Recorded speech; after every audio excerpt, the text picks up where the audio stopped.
ఎంతకీ తేలదా ఏమిటి యమ బాధ ప్రతిసారి ఇలా మొదలైతే ఎలా సుడిలో పడవై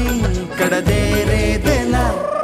కొంచెం ఇష్టం ఉంటే కొంచెం కష్టమైనా ఖచ్చితంగా చేర్చలేనా నేను నా వెనుక ఎంత ఇష్టం ఉంటే అంత కష్టం ఉంటే ఆదిలోనే హంసపానం